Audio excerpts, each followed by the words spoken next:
নমস্কাৰ বন্ধুসকল, আমাৰ চেনেললৈ আপোনালোকক স্বাগতম জনাইছোঁ। আজিৰ এই ভিডিঅ'টোত আমি শিৱ ভক্তসকলৰ এটা বিশেষ উৎসৱ ভলেবম যাত্ৰা বা কাৱৰ যাত্ৰাৰ বিষয়ে আলোচনা কৰিম। কাৱৰ যাত্ৰা বা ভলেবম যাত্ৰাৰ বিষয়ে সকলো জানিবলৈ আপুনি ভিডিঅ'টো শেষলৈ চাওক। তে অলপো দেৰি নকৰাকৈ আমি ভিডিঅ'টো চাব আহক।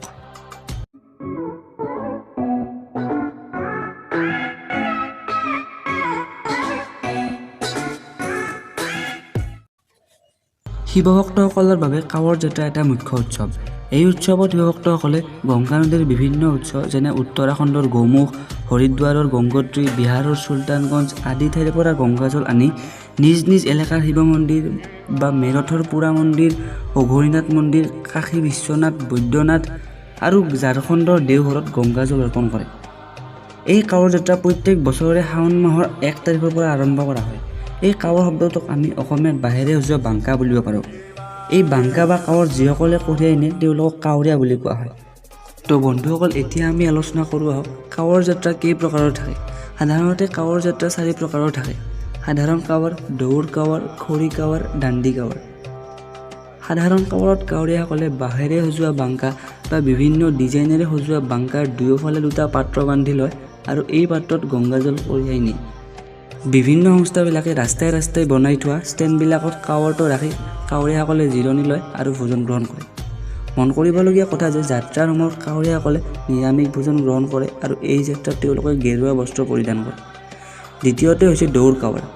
এই যাত্ৰাত কাৱৰীয়াসকলে গংগাজল লৈ দৌৰি দৌৰি নিজ লক্ষ্যস্থানলৈ যায় আৰু যেতিয়া এজনৰ ভাগৰ লাগে তেতিয়া আনজনে গংগাজলখিনি লৈ দৌৰ আৰম্ভ কৰে। এই কাৱৰ যাত্ৰাত কাৱৰীয়াসকলে গংগাজলখিনি ক'তো থ'ব নোৱাৰে। তৃতীয়তে হৈছে খৰি কাৱৰ। 5-6 জন মানুহৰ গ্ৰুপত এই কাৱৰ যাত্ৰা সম্পূৰ্ণ কৰা হয়। এই কাৱৰ যাত্ৰাটো কাৱৰীয়াসকলে কাৱৰটো কেতিয়াও মাটিত থ'ব নোৱাৰে।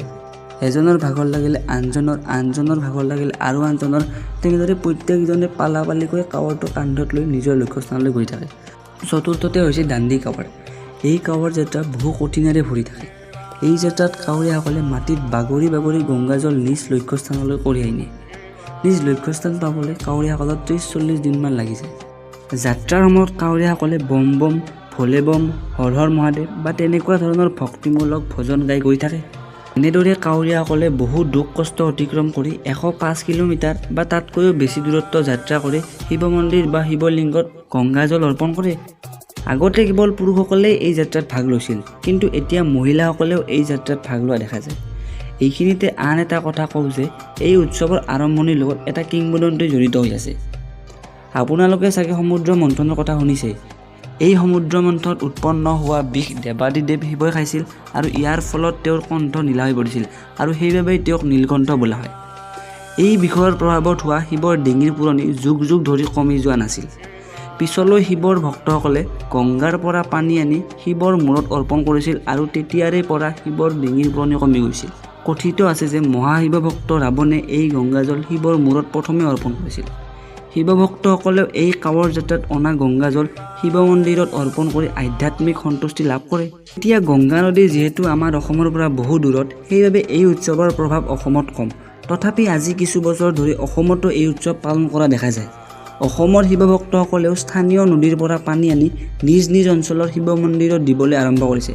তদুপৰি কিছুমান অসমীয়া শিৱ ভক্তই বহুত দূৰ ঠাই অতিক্ৰম কৰি গংগা নদীৰ বিভিন্ন উৎসৰ পৰা গংগাজল আনি অসমৰ শিৱ মন্দিৰত দিয়া দেখা পাইছোঁ। এনেদৰে শিৱ ভক্তসকলে শিৱৰ প্ৰতি তেওঁলোকৰ শ্ৰদ্ধা আৰু ভক্তি প্ৰকাশ কৰে। তে বন্ধুসকল, আজিৰ কাৰণে এইখিনিয়েই। যদি ভিডিঅ'টো ভাল লাগিল তেন্তে লাইক কৰিব, আপোনালোকৰ বন্ধু বান্ধৱীসকলৰ মাজত শ্বেয়াৰ কৰি দিব আৰু আপোনাৰ মতামত কমেণ্ট বক্সত নিশ্চয় জনাব। ইয়াৰোপৰি আপোনালোকক আন এটা কথা কওঁ যে আমি কেইদিনমান আগতে এটা ফেচবুক পেজ খুলিছোঁ, যাৰ লিংক আপুনি ডেছক্ৰিপশ্যনত পাই যাব। আমি ফেচবুক পেজটোতো বিভিন্ন ধৰণৰ ভিডিঅ' আপলোড কৰি থাকোঁ। আপুনি গৈ ফেচবুক পেজটো ফ'ল' কৰক আৰু লাইক কৰক। তে বন্ধুসকল, আগলৈ যাতে আমি এনেকুৱা ধৰণৰ ভিডিঅ' আপোনালোকৰ মাজলৈ আনি থাকিব পাৰোঁ, তাৰ বাবে আপুনি আমাৰ চেনেলটো ছাবস্ক্ৰাইব কৰক। ধন্যবাদ।